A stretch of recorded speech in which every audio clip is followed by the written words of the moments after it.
SBS 뉴스입니다.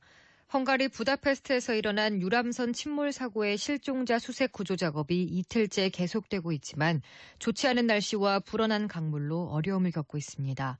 헝가리 현지 언론에 따르면 다뉴브강의 수위는 5m를 넘어섰고 오늘은 6m에 육박할 것으로 알려졌습니다. 이번 달 15일에서 21일에는 폭우가 일주일간 지속됐고 사고 발생일에는 나흘째 궂은 날씨가 이어지고 있었습니다. 오늘 오전에는 시속 최대 27km의 강풍도 예상되고 있습니다.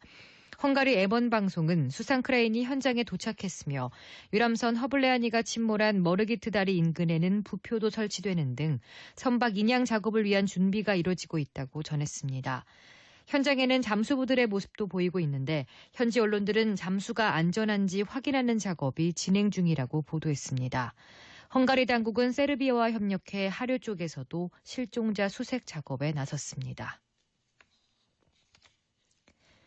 헝가리 부다페스트 다뉴브강에서 발생한 유람선 침몰 사고로 사망한 한국인 7명 중 2명의 신원을 확인했다고 외교부가 밝혔습니다.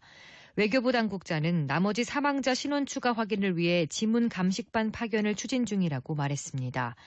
이어 구조된 우리 국민 7명 중 4명은 퇴원했고 3명은 아직 입원 중이라고 덧붙였습니다.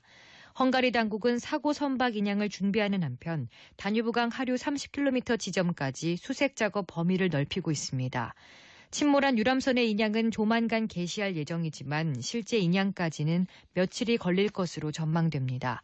외교부는 크로아티아, 세르비아, 루마니아, 불가리아, 우크라이나 등 다뉴브강 하류 인접 국가에도 구조 수색 작업을 요청했습니다. 강경화 외교부 장관이 헝가리 당국과의 협의와 현장 지휘를 위해 어젯밤 헝가리 부다페스트로 출발했습니다. 강 장관은 우리 시간으로 오늘 오후 3시 반쯤 헝가리 부다페스트에 도착합니다. 어제 낮 먼저 출국한 정부 대응팀 선발대는 물론 저녁 비행기로 출발한 후발대도 오늘 속속 부다페스트에 도착합니다. 후발대에는 세월호 구조 경험이 있는 해군 해난구조대 7명과 소방국제구조대 12명, 해경중앙해양특수구조단 6명 등이 포함됐습니다.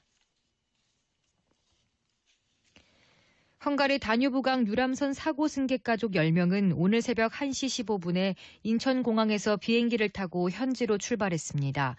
해당 비행기는 카타르 도하를 경유해 현지 시각 오후 1시쯤 헝가리 부다페스트에 도착할 예정입니다. 여행사 측은 현지로 가길 원하는 가족은 모두 40명이며 나머지 가족들도 오늘 오후 헝가리로 출발할 계획이라고 밝혔습니다. 여행사는 오후에 출발하는 가족들은 대한항공 여객기 3대에 나눠 탑승할 예정이며 여객기 한 대당 여행사 직원이 2명씩 배치돼 가족들과 동행할 것이라고 설명했습니다. 헝가리 부다페스트 다뉴브강에서 침몰한 유람선 허블레아니에 추돌한 크루즈선 선장을 경찰이 구금했다고 AFP 통신이 전했습니다.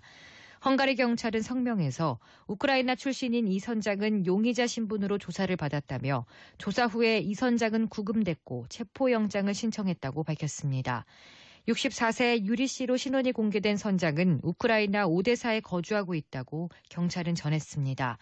길이 135m에 이르는 대형 크루즈선 바이킹 시긴의 선장인 유리 씨는 관광객과 여행사 직원, 현지 가이드 등 한국인 33명이 타고 있던 소형 유람선 허블레아니를 들이받은 혐의로 경찰 조사를 받았습니다. 오늘은 전국이 흐리다가 오전에 중부지방부터 차차 맑아지겠습니다. 전남과 경북 남부, 경남은 아침까지, 제주도는 낮까지 비가 오는 곳이 있겠습니다. 충북과 전북에도 산발적으로 빗방울이 떨어지는 곳이 있겠습니다. 낮 기온은 서울이 23도, 대구는 24도가 예상되는 등 전국이 20도에서 27도로 어제보다 3도에서 5도가량 낮겠습니다. 대기 확산이 원활해 전국의 미세먼지 농도는 좋음에서 보통이 예상됩니다. 오존 농도는 중부와 영남, 제주 지역에서 나쁨이 예상됩니다. 현재 강원 산지와 강원 동해안에는 건조 경보가 내려져 있습니다. 서울의 현재 기온은 16.4도, 습도는 56%입니다. 주시은입니다. 뉴스를 마칩니다. SBS.